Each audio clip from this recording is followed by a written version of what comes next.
from here. Oh, Just sit in the chair.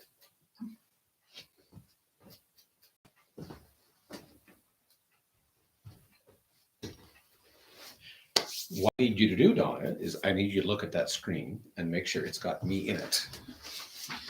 Otherwise, I may be talking to the top of my head, and the phone just pinged. So we've got a couple of minutes yet. So this is the 5-minute countdown for Wednesday night Bible study, April 1st, 2020, as we take a look. And there's Joyce and Daniel. So come on in. We'll let them grab a chair. Grab another chair. You're going to have to grab another chair, Danny, because we only got one, because we weren't expecting you. Sorry. Well, we didn't expect you. That's okay. Are you started already? We already are, but that's good. We're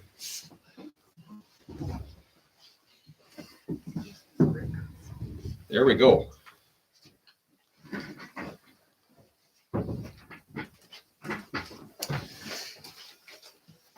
We're just going to adjust one thing. There.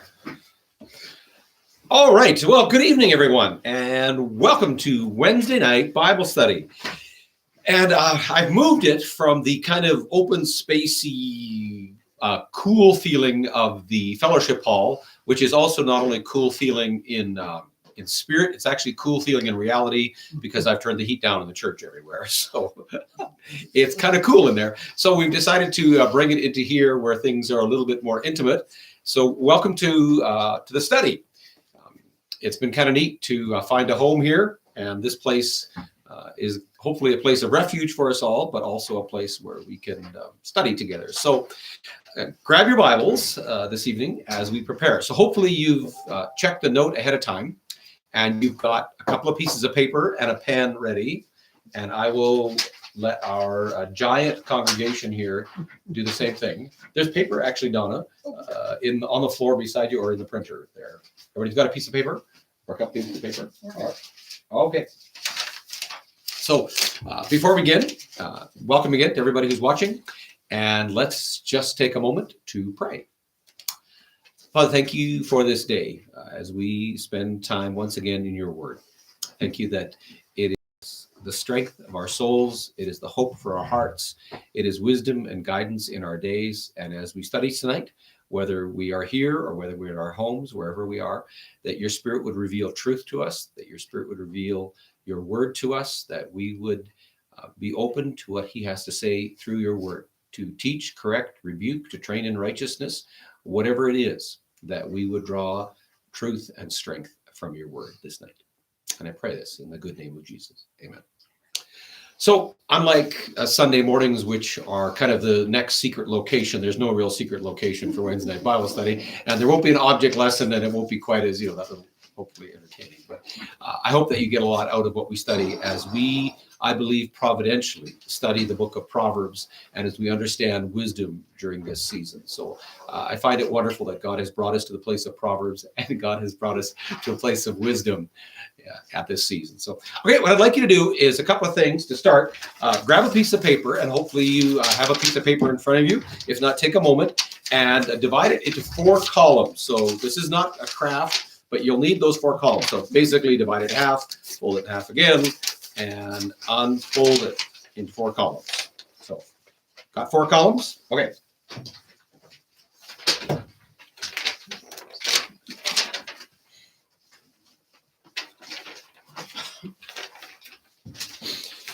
So what I'd like you to do is then grab a pen, and then I got my pen here. My pen. Draw a line across the top, and then columns down the middle. All right.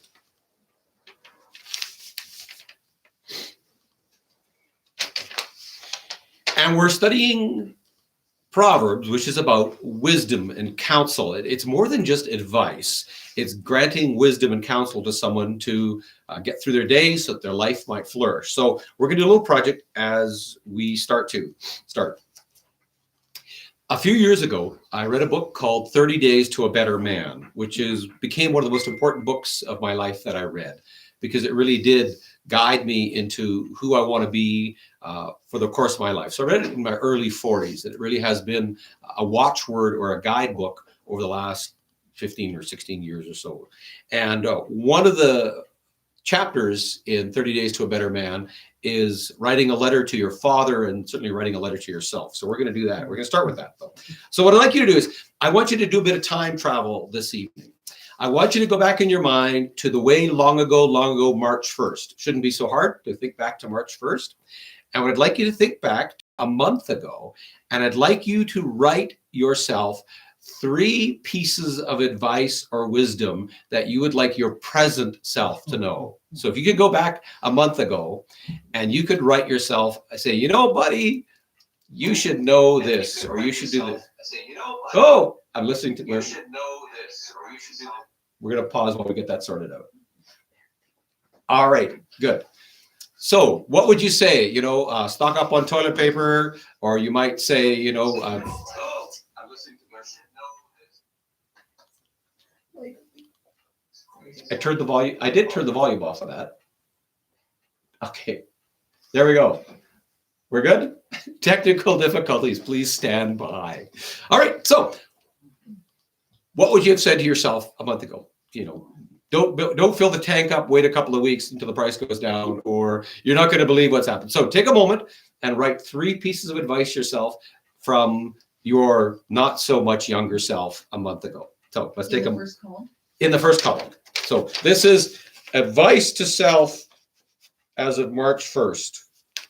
Okay, I don't write upside down very well.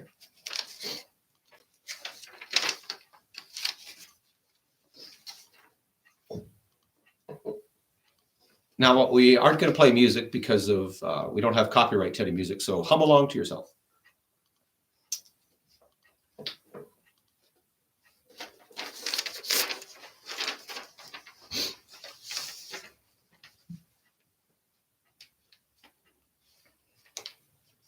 In other words, what wisdom would your March 1st self give to your April 1st self? Does that make sense?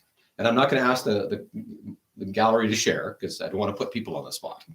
So think about it for a moment. What wisdom would you give yourself? Stock up on chips, maybe? I'm not sure. Don't buy chips. Don't buy chips. That's Donna's. Don't buy chips. All right. We had this discussion in our house. We're having our very last bag of chips. No more chips. No more chips. I bought bananas and fruit today instead. Believe it or not, there was actually a run on licorice in Leader. On Monday, I think I went out to get some licorice. I went to the grocery store and they were all out. So I phoned the pharmacy and they were all out. So I went to the other pharmacy and they were all out. I ended up going to Scott's. They're the only place in town that had licorice. So there must have been a run on licorice in Leader. So of all the things to run out of, but now they're well stocked and I've got a good supply. All right. So here we got that. Okay. In the second column, what I'd like you to write is 1 or 2 or 3 good pieces of wisdom or advice that your parents gave you. You know, I often attribute things to my dad. My dad didn't say, you know, 1/10 of the things that I give him tribute to, but it's just easier to say my dad said. So somebody's dad said. So take a moment and think about 1 to 3 pieces of advice that your parents gave you.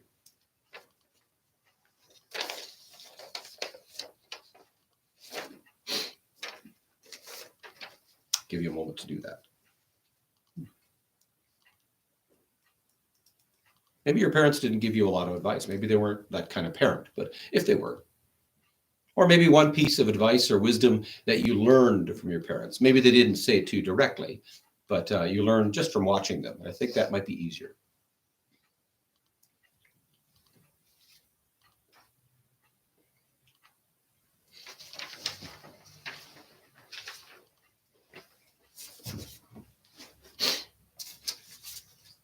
All right, how are we doing?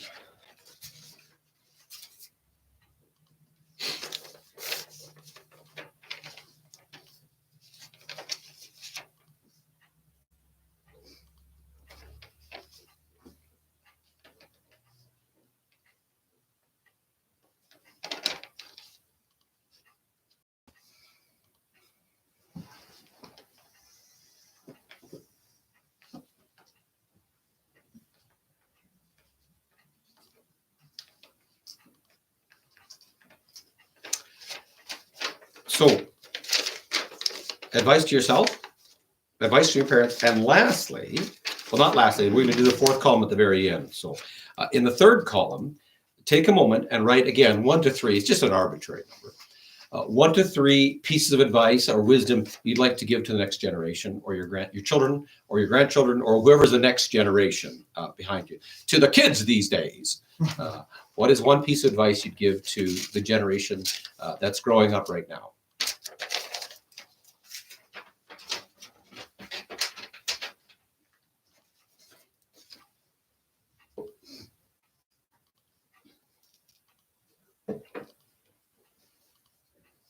I'll give you a moment to do that.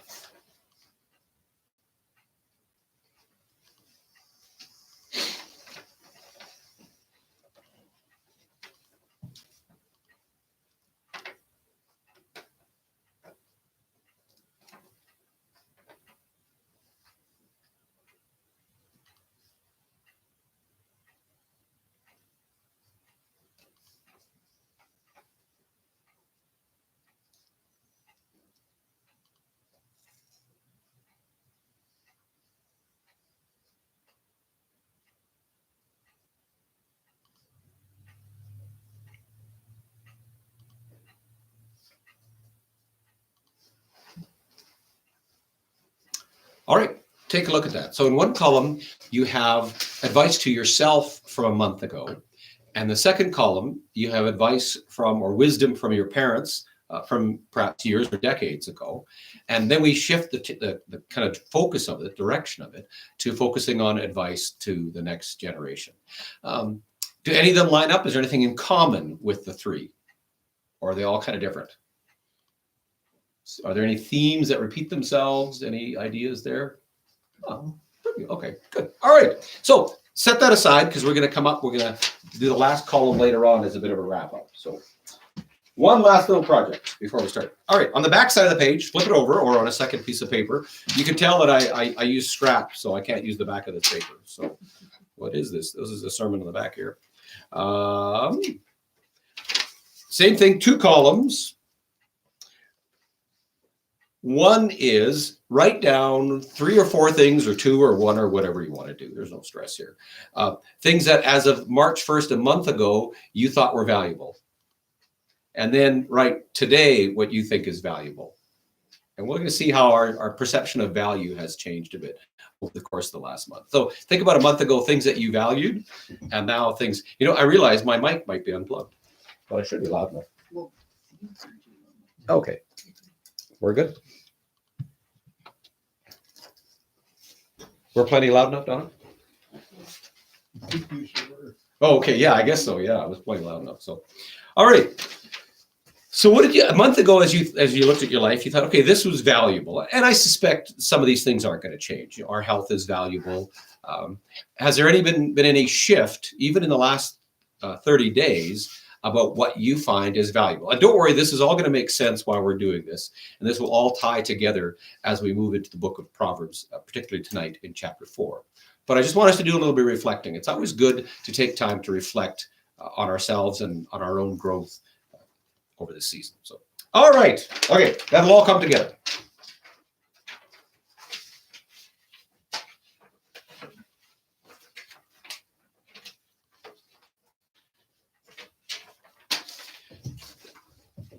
Normally what I do is we do the study, and then at the end, I kind of give you a summary statement of what the chapter is kind of saying. And that's called deductive reasoning. In other words, we take the information and then we deduce from that information. Like Sherlock Holmes, he would look at something and say, oh, I deduced, dear Watson. We can deduct certain things from the study. I want to kind of flip it around tonight and do at a start, I want to read you a summary statement of the chapter so you can get a sense of where we're going with this chapter and the meaning of this chapter. So this is kind of a convoluted and very poor sentence, but this is the essence of Proverbs chapter 4. My children, listen to me. Just as I listened to my parents, you need to listen to me now. And if I could tell you one thing, it's this: pursue wisdom with all you have. Make sure you walk on the good path. Don't walk on the path of the wicked. If you do one thing in this life, listen. Listen to wisdom with your whole body. And that's it. That's the whole chapter. Now you can quit and you're done. You can stop listening and save yourself the next 45 minutes or half an hour or whatever, because really this whole chapter is about a parent looking at the next generation, whether you have children or whether you don't have children.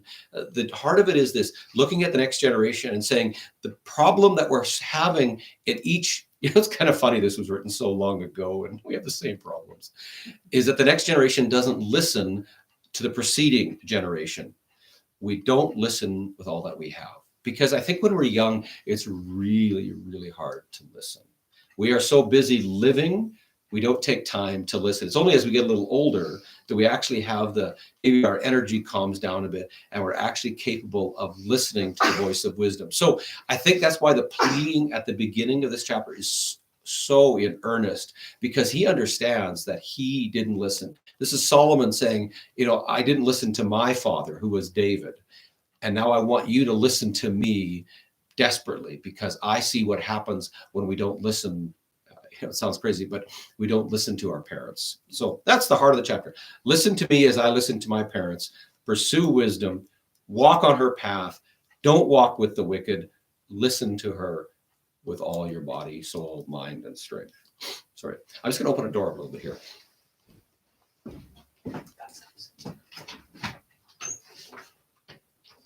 There we go.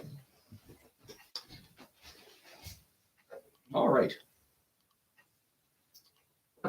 So if you got your Bibles, turn with me to Proverbs chapter 4. I'm going to be reading from the New Revised Standard Version. Whichever version you have, it should flow, the content should flow, or the spirit of it should flow, maybe not necessarily some of the words. So Proverbs chapter 4. It starts in verses 1 and 2 with an injunction or a command or an emphasis to listen. Let's read it. What's the very first word? Listen. Listen, children, to a father's instruction, and be attentive that you may gain insight. We know this is poetry, and we've had this discussion several times, but just to rephrase it again, Hebrew poetry is the repetition of ideas, not the repetition of language. So in English, of course, poetry very often works on rhyme and meter. In Hebrew poetry, it works on concepts back and forth. Sometimes concepts that agree with each other and complement each other. Sometimes concepts that are in contradiction to each other. But take a look at this verse. Listen, children, to your father's instruction. And is the next one a conflict or a compliment? So he says, and be, we'll ask the peanut gallery here, and be, verse 2, verse 1, sorry, second half of verse 1. Give attention. Give attention. So the ideas are the same. Have you ever talked to somebody who's listening to you but not paying attention? Are they really listening to you? Not at all. And I'm, we're all bad at this, right? Someone once said there's no such thing as a conversation, just interrupted monologues. You're talking away, and what are they doing? They're already thinking about what they're going to say to what you're going to say, and they're not really listening, but they're not paying attention. And so he defines listening, and we're going to talk about listening later, right away. He says, listen to what I'm saying and be attentive to what I'm saying. Why? So that you can gain insight. Mm-hmm. Now, insight's an interesting word, because what he's talking about is seeing inside something. You can see an idea on the surface, but to get past the surface and to see inside the idea. Somebody came by today and we were talking about the prophetic. And one of the ideas that he had in his mind about prophetic was, or the main emphasis he had on the prophetic was foretelling the future, that a prophet tells the future. But also one of the roles of the prophetic, of the word of prophecy, is understanding and having insight into what's going on in someone's life or inside a situation. And maybe this has happened to you. You're talking to someone and they're listening to you very intently, and all of a sudden they say, this is actually what's happening. Or they have this extraordinary insight into your life or into even your thought processes. That's a very much a prophetic word in that moment. The gift of prophecy, as Paul speaks about it in Corinthians, is not only foretelling, but very often forthtelling. Someone who has insight. And that's this sense of wisdom, where we actually have insight into someone's life, into an idea, or they'll be in a problem and they have incredible insight into what's going on with that situation.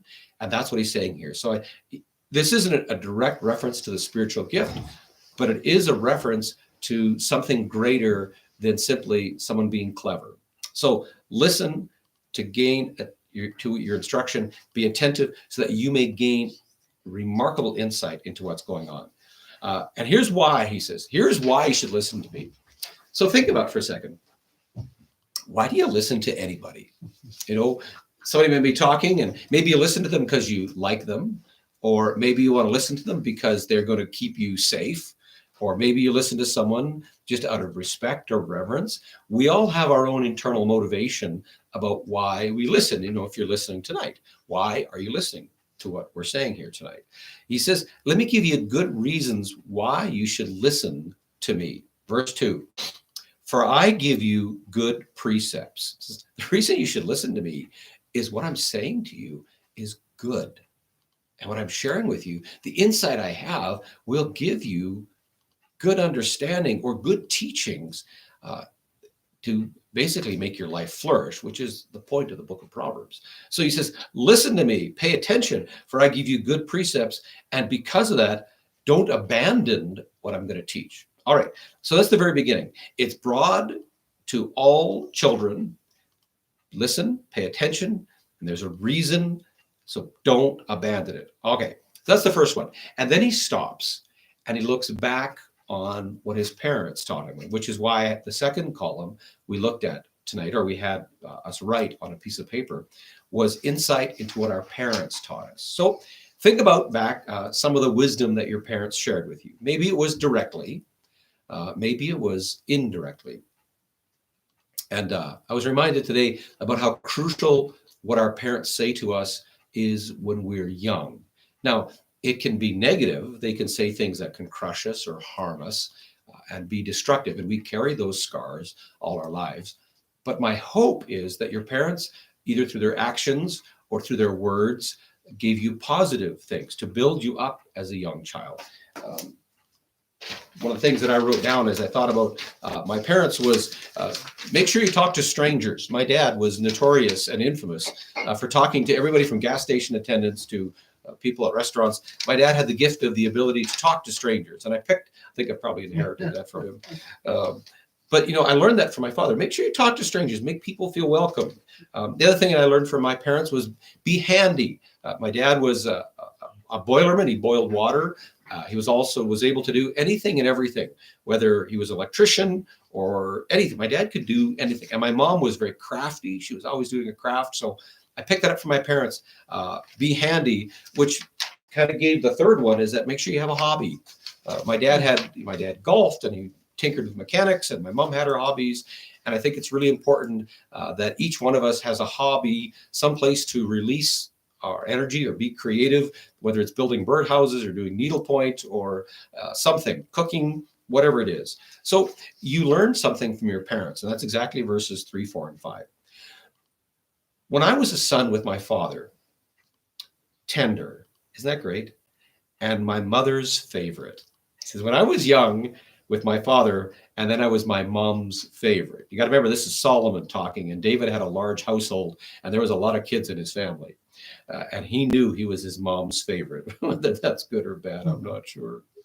But when I was young, with my father, tender and my mother's favorite, he taught me and said to me, let your heart hold fast my words. Keep my commandments and live. Get wisdom, get insight. Don't forget nor turn away from the words of my mouth. What Solomon's doing here is he's passing a generational blessing on, as he's saying, as my father blessed me with wisdom and insight, so too I want to bless you with wisdom and insight. And again, this morning I was reminded of the desire of our own. we pass that on to our children. And he says, you know, I want you to do the opposite. I want to check that from happening. I want to look back on my life and see the best thing my parents gave me. And then I want to pass that on to you and give you the best thing. So take a moment and think about what's the best thing that your parents gave you that you can give to your children. I'm not sure if we're all even conscious of doing that. Of, look, here's a good thing my dad gave me, and here's a good thing I want to give you, my children. And if you don't have children, you know, look, what can we give to the next generation? I look at all the blessings that the previous generation gave me, and I want to say, what can I give to the next generation? So that's the heart of this passage. He received from the preceding generation that he wants to give to the next generation. And our seniors in our church have given us incredible blessings that we in turn can pass on. And we have a great history here of youth ministry and quizzing and those, and we're looking for ways that we can pass that blessing on to the next generation, and in turn pass the blessings of the next generation. I mean, I know I gave my kids bad eyes. It wasn't the best gift to give them, but we want to give them something better than that in the process. So that's the first 5 verses. Then pick up. All right, so that's the emphasis. Then verses 6 through 9, he begins to push forward the benefits of the gift. Rarely do we receive a gift and say, I wonder what the benefit of that gift is. We are very open. We say, oh, thank you, and hopefully grateful. And hopefully our mind quickly picks up on the benefit of the gift. So let's take a look at verses 6 through 9, and we'll see the benefit of the gift of wisdom. And again, we return to familiar ground here, because we return to the metaphor of wisdom as the woman. Verse 6, do not forsake her, and she will keep you. All right, so what's the first benefit of wisdom? If you don't forsake her, she will keep you. She will hold you. Wisdom keeps us steady. Wisdom holds us close. Wisdom keeps us from doing stupid things. Think about it. If you had listened to your parents all the time, how many stupid things would you have not done? Unfortunately, we often learn the most difficult ways. But if we would have listened to the wisdom of our parents, what stupid things would we have not done? Wisdom will keep you. All right, I don't want to belabor the point. Love her, don't forsake her. Love her. There's the marriage vows, by the way. And she will guard you. Not only will she keep you, she's now going to protect you from stupidity, from suffering. You know, when you hit your hand with a hammer the first time, you learn not to do it the second time, right? So she keeps you from that. She guards you from suffering. Number verse 7. The beginning of wisdom is this. Okay, now we're getting to what wisdom is. It's funny, we're already in chapter 4, and he really hasn't even defined what wisdom is. It's been 4 chapters of getting to the point. The beginning of wisdom is this. You might have a semicolon there. The beginning of wisdom is this: get wisdom. Isn't that funny? The first thing that wisdom is, the wise person does, is goes to get wisdom. The word there, get, is the word purchase at a price. It's the concept of buying it at expense. In other words, wisdom isn't something you get freely. Wisdom is something you learn with a degree of expense tied to it. And you think about the wisdom you have, you probably paid a pretty fair price for it. Get wisdom. And whatever else you get, it's like anything else, get insight. This is a repetition of the first verse of getting instruction and gaining insight. Now get wisdom, and whatever else you can do, understand and get the depth of understanding. I think Dylan's often said that, wisdom is knowing that a tomato is a vegetable. No, wisdom is knowing that knowledge is knowing that tomato is a fruit. And wisdom is knowing you don't put it in a fruit salad, something to that effect. If he's listening, he can straighten me out. It's not just about knowledge. It's actually about insight and understanding into it. I'll give you a clear one. I really like cows. If you saw my Facebook post today, I have this. If I didn't pastor, I think I would raise. I just like cows. I've been around a lot of people who have cows, and it's pretty funny because there are T-shirts that say, "I'm sorry for what I said when we were working cows." So I get what cows can be like. I have some limited understanding of a life of cows, but I don't have insight into cows. For me, that would be a costly endeavor. And those of you who have insight into livestock, you've paid the price for that. A lifetime of working with them. You've probably got scars and, a cracked kneecap or something, or at least a bruise or two from that. In other words, you have moved beyond a surface understanding to a point of insight, and you can work with them. And you see this with anyone who's worked with something for a long time, whether it's woodwork, crafting, food, anybody who's had years and years of experience with something. They have more than just knowledge. They have deep insight into how things work. We watch a lot of the Food Channel, and you can tell these people understand food because they understand how flavors work in ways that people like, the rest of us mere mortals don't. That's insight. It's the depth of understanding and seeing how things connect, seeing what happens when you bring forces together, understanding cause and effect. Even before you do the cause, you already can foresee the effect. And if you work cows, you already know that if you do this, this is going to happen. You don't have to experiment, where someone like me would always be having to learn. And of course, you mess up when you're always learning, right? Think about when you first learned to drive. You didn't have insight into road conditions. That first time you got on ice. I remember the first time I sent my son out in our car back in those days. It didn't have ABS or traction control, and it was rear-wheel drive. And, he had no insight into ice conditions. But I tell you, by the time he got home, he sure did. Remarkably, he said, I put my foot on the brake and I just about hit somebody. I went through a stop sign, said, that's right, because it doesn't work. His car had traction control and all those wonderful modern technologies, but he gained new insight. And that's what he's talking about, this depth of understanding. All right, I'm hitting the nail on the head a few times. We don't want to bend it too far.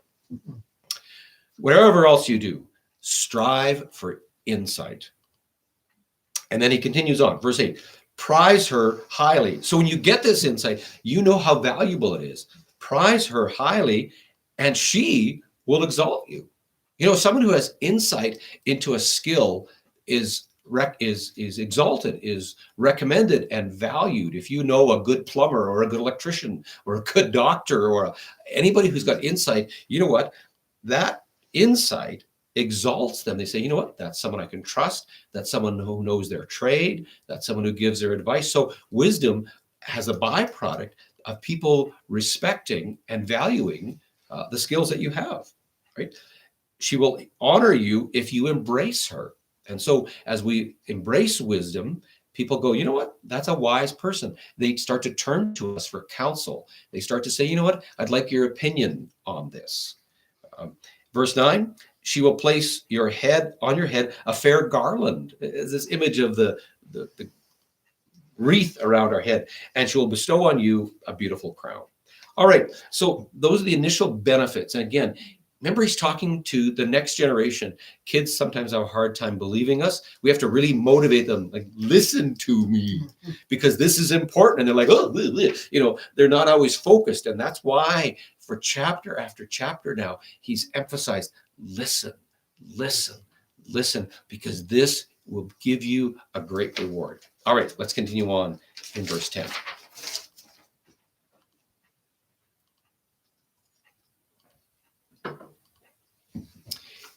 Hear, my child. Does that sound like the beginning of the chapter where he says, listen? Now he says, hear. The same imagery. Hear, my child, and accept my words. This is repeating to listen to my instruction and be attentive. So there's a poetic repetition here of theme. Listen to my words, that the years of your life may be many. One of the fruits of wisdom is that we get to live long years. Think of all the stupid things we do that shorten people's lives. There's a lot of times that, all those videos about why women live longer than men, and they've got the guy standing on the ladder on top of the ladder. He's got the front end loader with the bucket, and he's got the ladder inside the bucket, and then he's standing on a 2x4. And of course that would work, right? And we go, this is why we live short lives, because we tend to do insane things or foolish things, right? So he says, listen to me that you might live a long life. And then verse 11, I have taught you the way of wisdom. I have led you in the path of uprightness. So he says, the reason that you should listen to me is because I'm the one who's taught you this path. I'm the one who has led you in the path.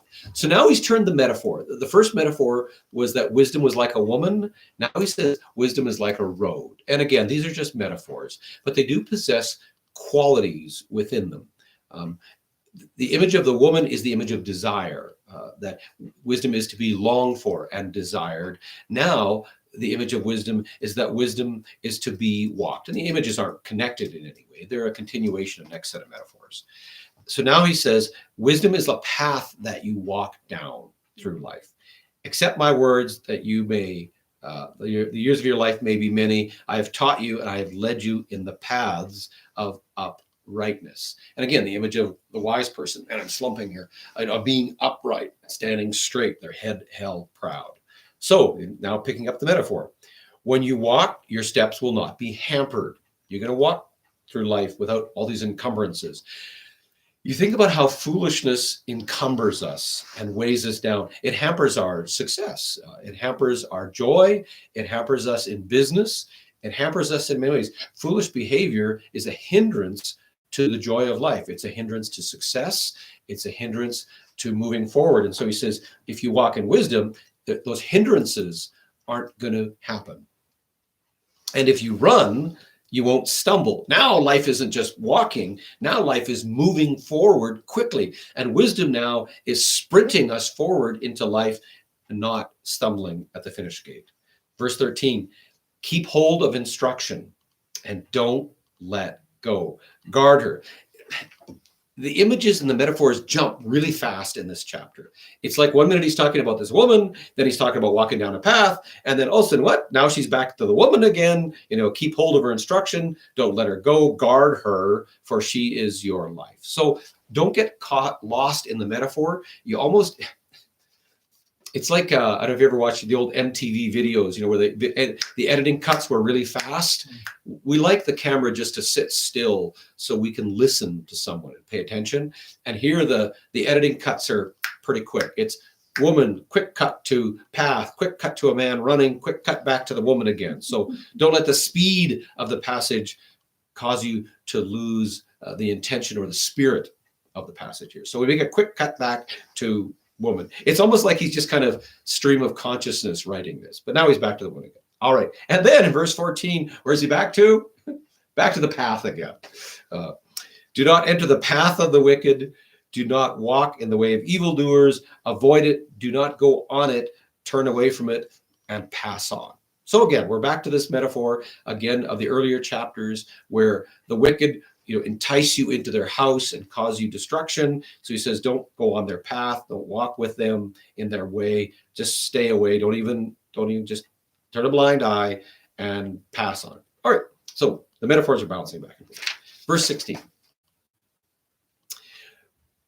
Now he's talking about the why. Remember before in verses 6 through 9, he told us why we should pursue wisdom. Now in verses 16 and 17, he is talking about why we should avoid foolishness, why we should pass on it. So he makes a statement, gives proof, makes a statement, gives proof, makes a statement, illustrates, and now he's making his statement. He says, why should you pass away from the evil? Verse 16. For they cannot sleep unless they have done wrong. It's this metaphor of someone who's so wicked, like I just got to do something evil before I go to bed at night. It's a caricature of Snidely Whipgrass and Dudley Do-Right, if you're old enough to remember them. But it's this image of the evil who says, I can't sleep at night unless maybe your children are like that tonight. I don't know if maybe your kids behaving like that. I can't go to sleep unless I've done something wrong. They are robbed of sleep unless they have made someone stumble. The wicked they only delight if they've caused someone else to stumble in the same way as they have.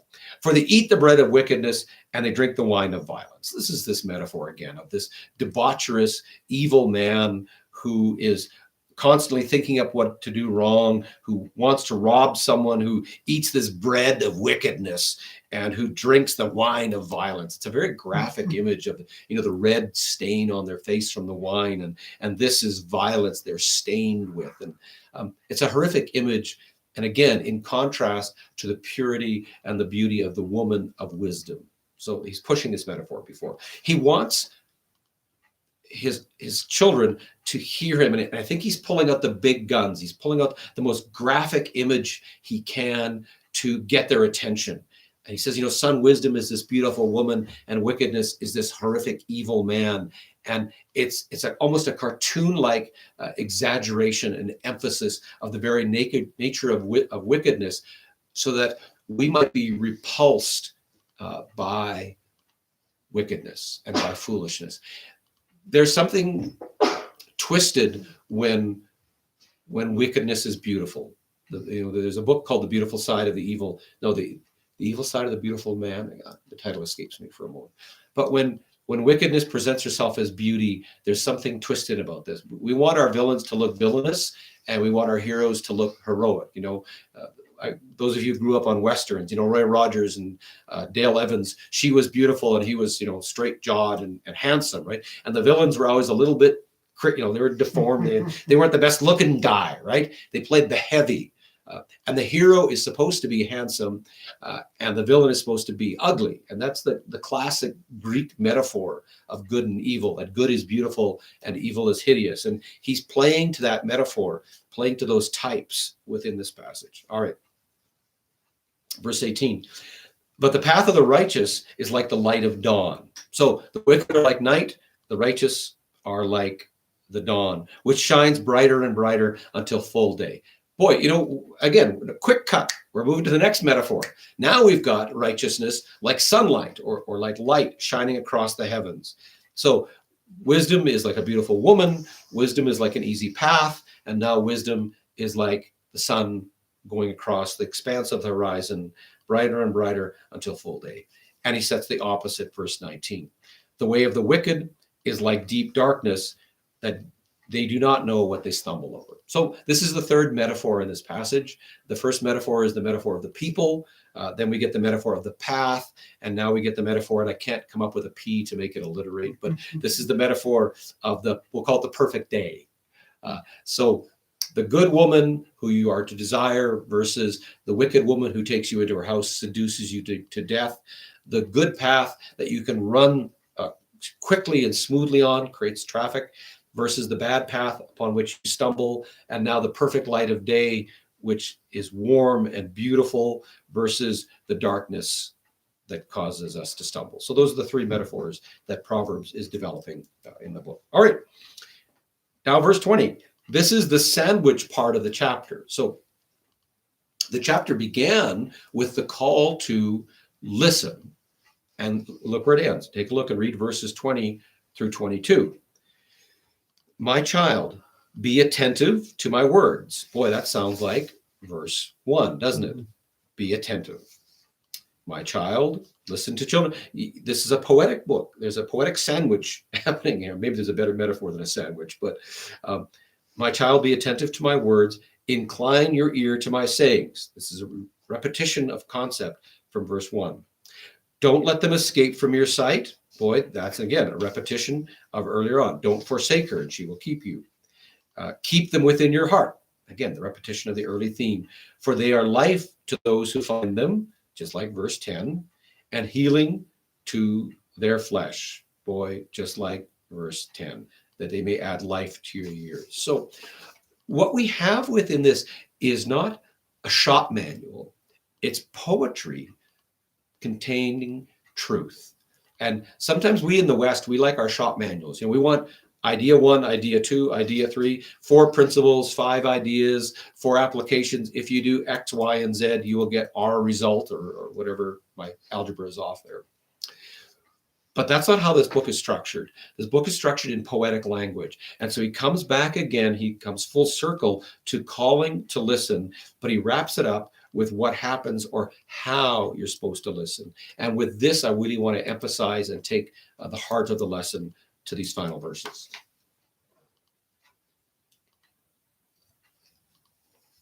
All right, let's take a look at verses 23 through 27. Remember, your heart with all vigilance. Heart is the seat of identity. This is who we are. This is who we're rooted in. And that's why scripture later on would say the heart is deceitful and desperately wicked.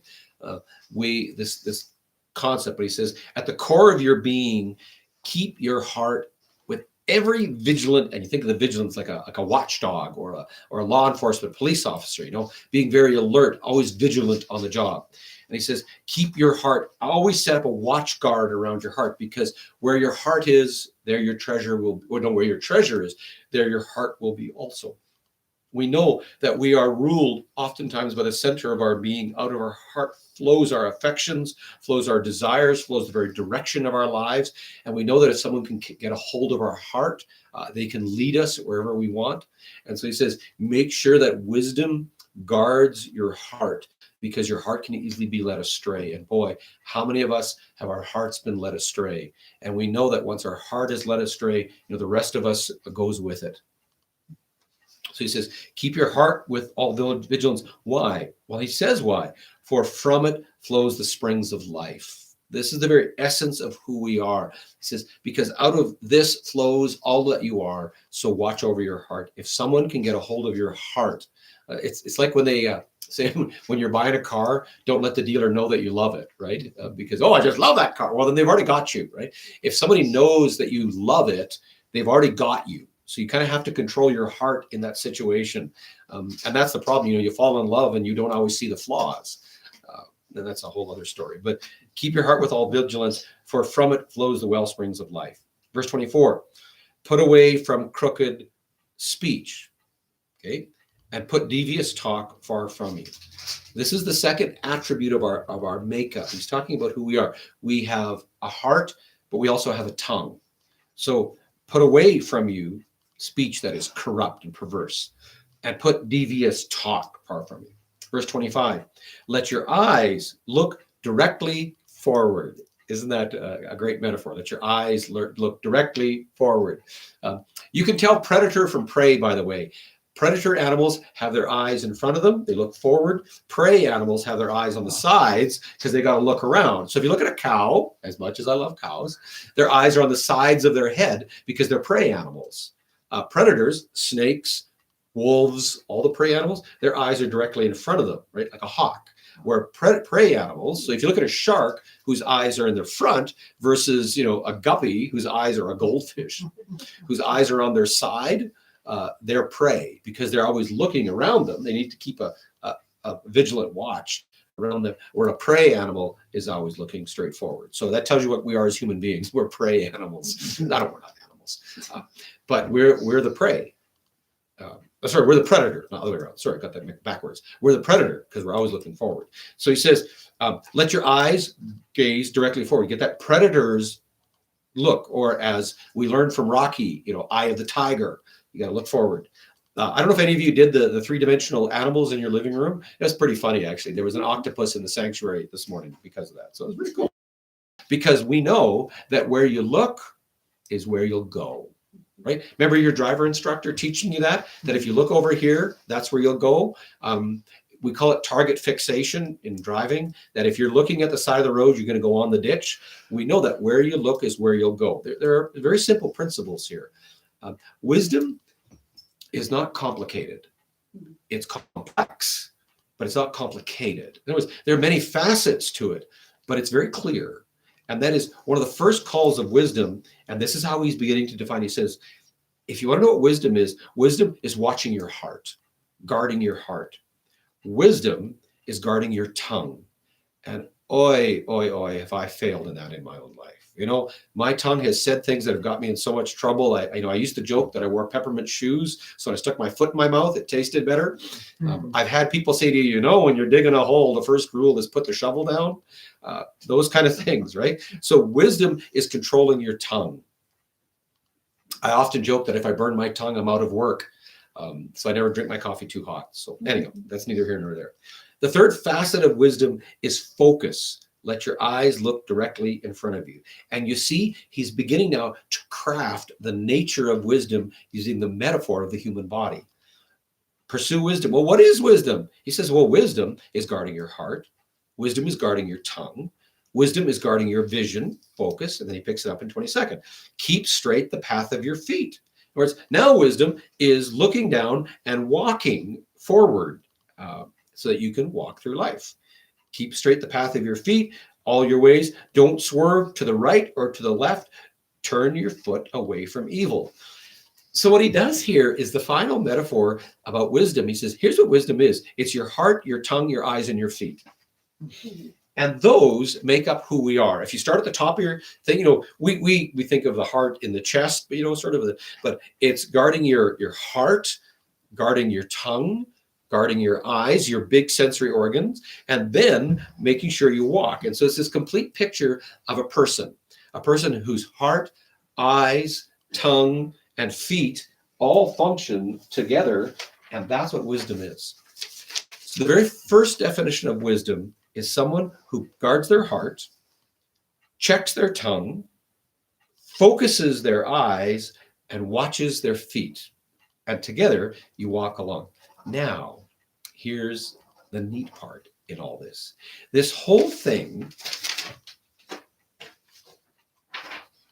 this poetic sandwich, is couched in or bracketed by, framed, as it were, by the call to listen. I want you to think for a second, how important are your ears?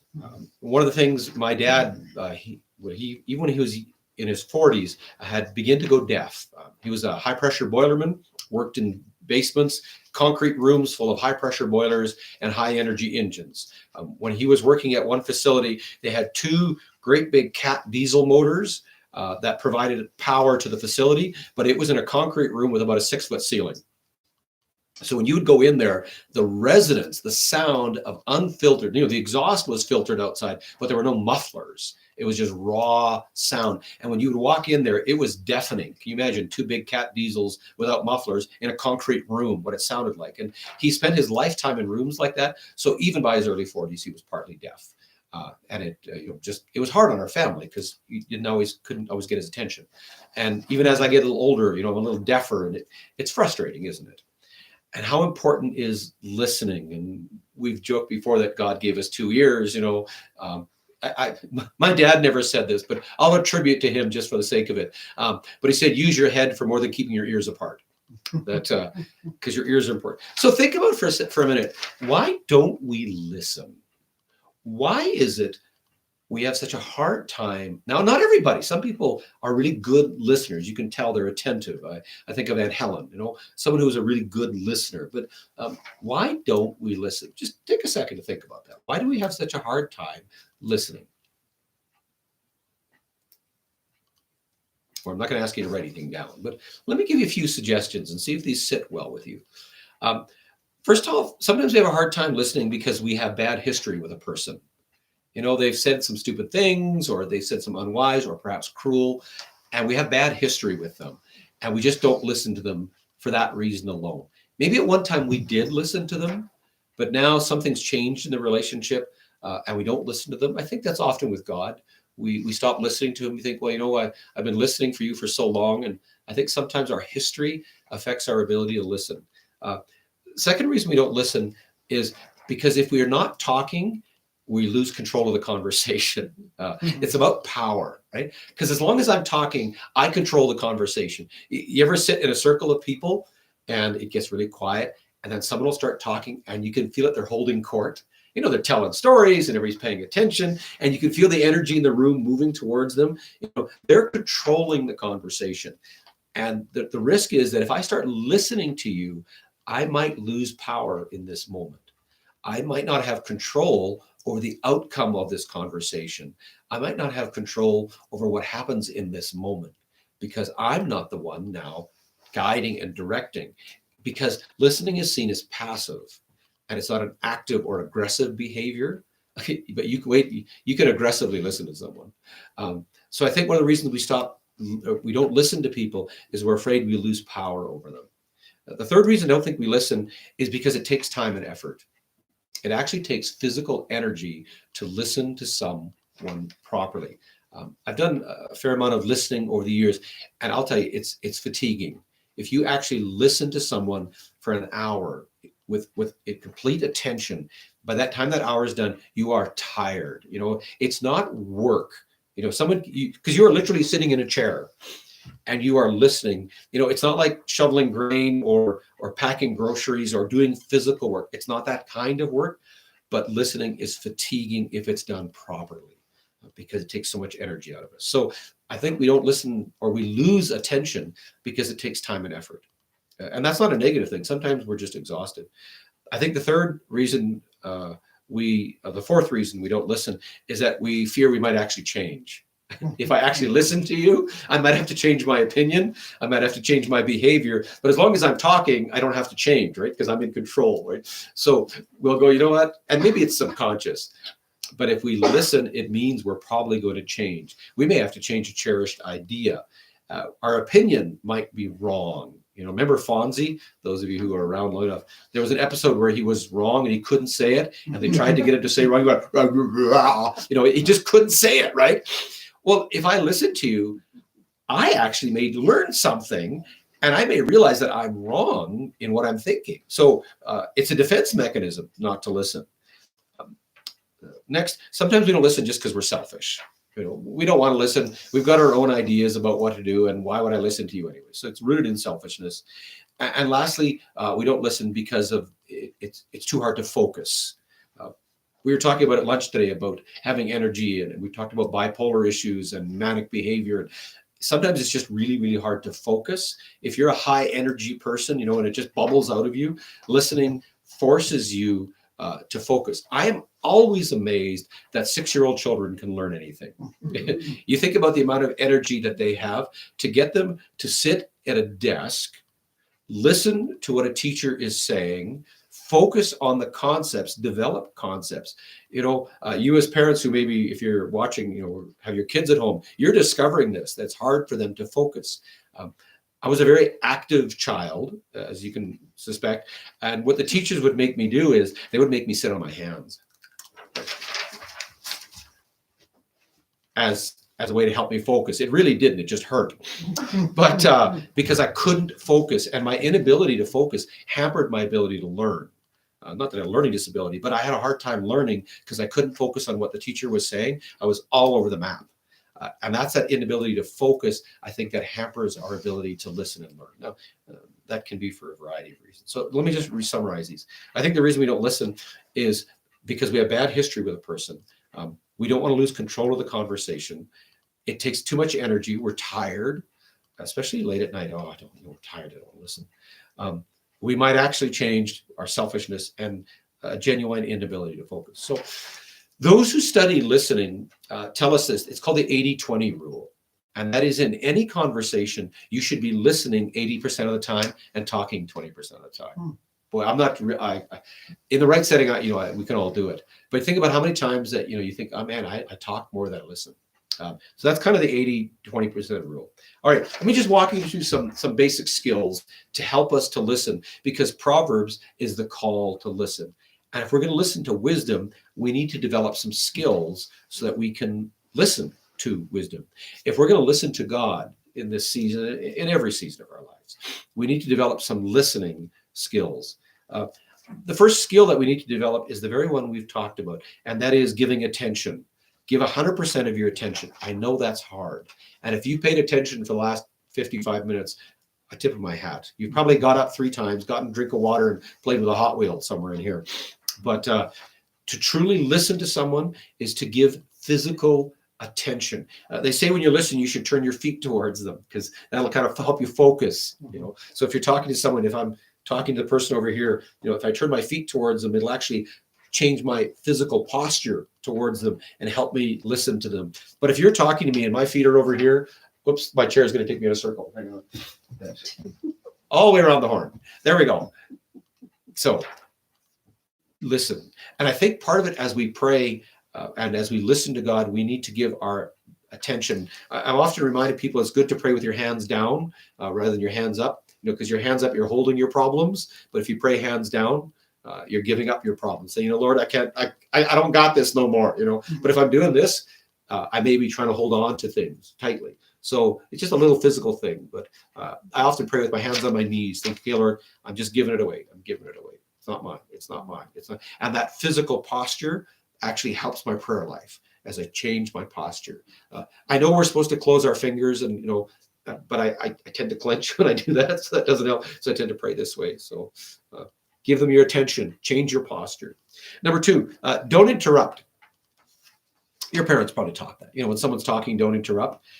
Resist the temptation to interrupt before they're done, because will do it. We're talking to someone, and I'm as guilty as anybody. They're talking, and you're waiting for them to take a breath so that you can jump in, right? And they don't even get it done, and you're already spilling your ideas out, right? Let someone finish, and let them even and wait a second, and then jump in. So that's the second one. Third one is when someone's talking and you're listening, don't judge or evaluate. There's plenty of time for that later on to evaluate. But in the moment, just try and be as neutral. I'm not saying that, if they're saying something horrific, that you're not already thinking, that's wrong. But the temptation is to jump in very quickly with a judgment or evaluation. That can be done as part of the process later on. Especially, we often jump to conclusions. We say, I think I know where this is heading. I know where this story is going. And the minute we do, we stop listening because we already jumped to a conclusion. Number 4, don't impose your solutions. How many times, men especially, if we do that, our partner's talking to us, and what are we doing? Already, we're giving them solutions to the problem. We're not listening to them anymore. We're pumping out the solution. They may not want our solution. They may just want to be heard. So number 5, ask questions. I think that is the most powerful thing we can do when we listen. Not in a negative or a sarcastic manner or a destructive, because questions can come out as criticism as well, right? Well, why do you do it that way? That's not a question. That's actually a criticism. It's just couched in the form of a question. It's pretty manipulative, actually. But to ask questions to help explain, why do you think that? Well, what's, these qualifying questions. My favorite word, and I think the most powerful word in any listening situation, is so. So how does that make you feel? So how did that come on? So if you preface with a so, what you're doing is you're actually pulling the threads. I hope the metaphor fit with you. When you're sewing, you're pulling threads. You're pulling the thread of an idea forward. When I was teaching at college, I challenged my students at lunch to only ask so questions around the table and what you discover. Now, if someone realizes you're doing this, you can't do it anymore. If I'm talking to you, so, and you realize, stop doing that. The game's afoot, as Sherlock Holmes would say. But ask so. And what this will do is it'll start probing. It'll start pulling ideas out. And people will go, man, you're asking questions that no one ever has asked me, because you're asking the so questions. So did you hear what I said? Or so ask good questions. Number 6, there's only 2 more. Listen for emotions as much as the idea. Be very attentive to someone's emotional content when they're talking to you. You can see fear in someone's eyes. You can see boredom. You can see excitement. They may be telling you one thing, but their facial expression is telling you something altogether different. So we have to pick up on the emotional content of the conversation so that we can listen to the emotions as well as the ideas. And lastly, when it's over. So that's the 6 that we engage with. But when it's over, step back and do some self-reflection. Reflect on your listening and think about if you missed something. So let me just recap those for you. The skill set we need when we're listening, whether we're listening to another individual or whether we're listening to God, there's a skill set we need. I am amazed in these last 2 weeks how many conversations I've had where people just wanted me to listen. To be honest, it takes a long time to buy anything in town now, because people, if the opportunity presents itself, we all want to be listened to, because when someone listens to us, they're telling us they value us. We are giving them the most precious gift. We're giving them our attention. And particularly in this time, we really need to listen to each other. And more than just surface, we need to, with insight, which is what Proverbs is talking about, we need to have insight into what people are saying, because you'll hear fear. You'll hear bravado. You'll hear uncertainty. You'll hear a lot of, and you can then minister to that moment if you're listening. But if we're not listening, we'll never minister to people. We'll never have insight into their hearts and minds. And maybe you won't know what to say, and that's okay. But you will have listened. And that person I'll tell you a story. We were sitting having breakfast one morning. I can't remember recall the day, and a lady came up the walkway, and she was visibly distraught. She came into her house and she sat down, and without telling the details of her story, but her spouse had just betrayed her. And she sat at her kitchen table and she poured out her heart for, I can't recall how long it was, but for some time. And she talked and she talked and she talked and she talked. And when she was done, she said, I feel so much better. Now think for a minute.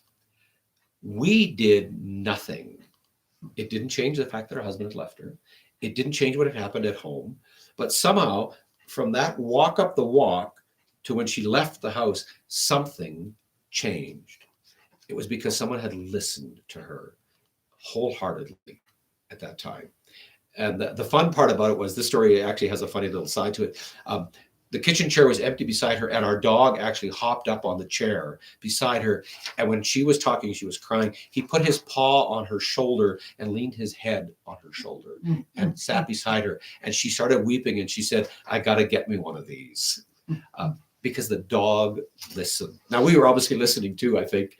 But in that moment, the physical act of listening transformed her. And that changed me forever, because I realized something. I realized that listening changes people. I don't know how it does. I don't understand the processes. And I'm sure a psychologist does. But I learned this, that if we listen, it will not only change us, it will change them. So we need to learn to listen to one another in this season. So give 100% of your attention. Put your phone down. Turn the TV down. Turn your body towards them, or at least, relatively close to them. Don't interrupt. Let them talk. Don't be afraid of the silence as they talk. Don't judge them in the moment. I know it's hard sometimes when someone says something shocking, and I've heard some pretty shocking things, for your face not to go, whoa, but don't judge the moment. There's time for that later on. Don't impose your solutions. They're pouring out their heart. They haven't talked to their kids or their grandkids for a long time. Don't say, well, if you did this and this, if you just Skyped, that's not what they want to hear. They know what to do. They want you to feel their pain in that moment, or they want to feel your joy, So don't impose your solutions. That may come later on. They may say, what do you think I should do? That's your opportunity to be wise. But you can only be wise because you've listened and gained insight. And that's what Proverbs is telling us to do. So listen for the emotion. All right. So why? Well, this whole theme of listening fits into Scripture. Matter of fact, the word listen appears 371 times in Scripture, and here appears 374, which is, I'm not going to do the math. I'm terrible at math, but I'm guessing that's well into the 700 range of the number of times Scripture says, listen. And I want to read you a verse.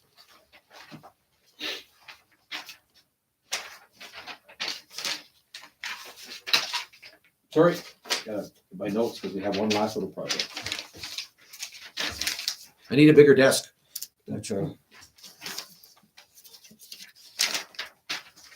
John 10. So turn with me as we close to John chapter 10.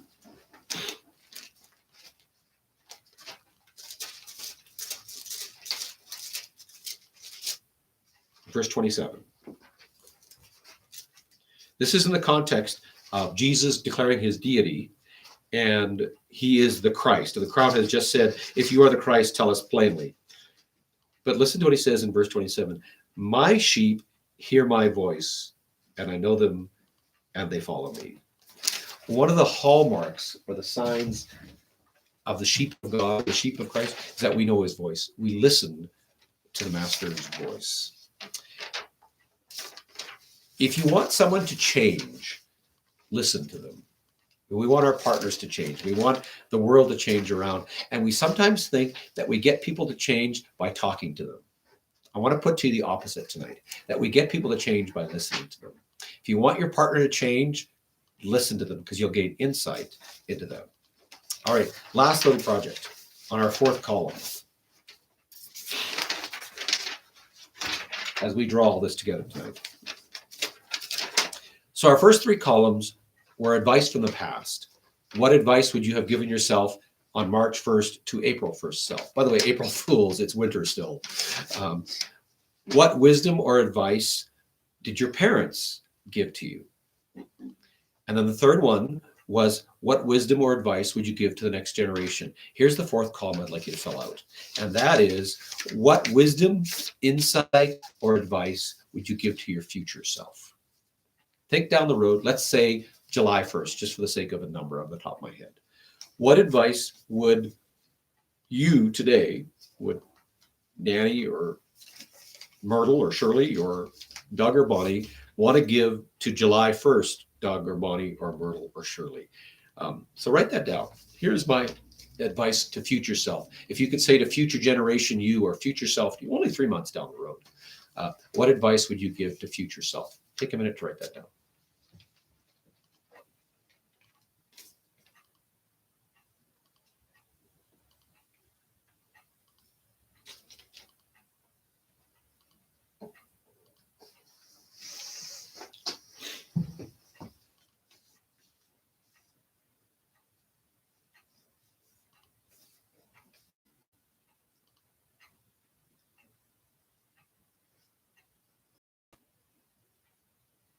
I could hum the Jeopardy song if you want, you know.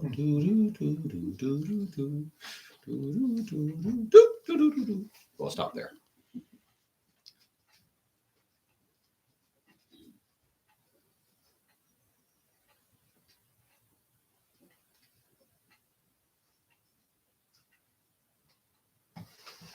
All right.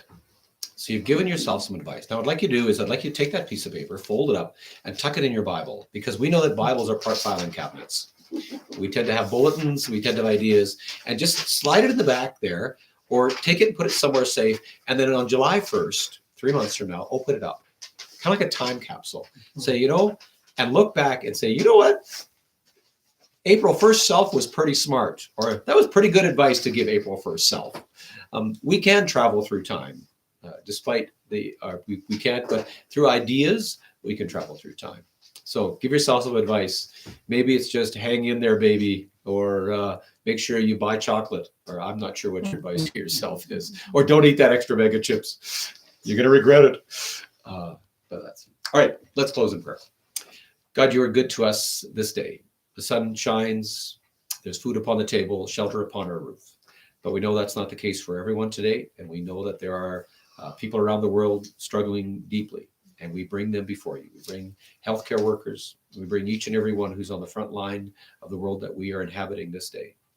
Father, I pray for patience and wisdom for us. I pray that you would give us insight in how to live, insight in how to care, insight in words to speak as we meet with people, or whether we're just chatting with people, whether it's on the phone or face to face. Give us wisdom and insight in these days, so that in the months to come, we will look back and say, that was good insight. That was good wisdom. Thank you for each one tonight. May you give us sleep and peace. And I pray this in Jesus' name. Amen. All right. God bless. We'll see you later. Bye.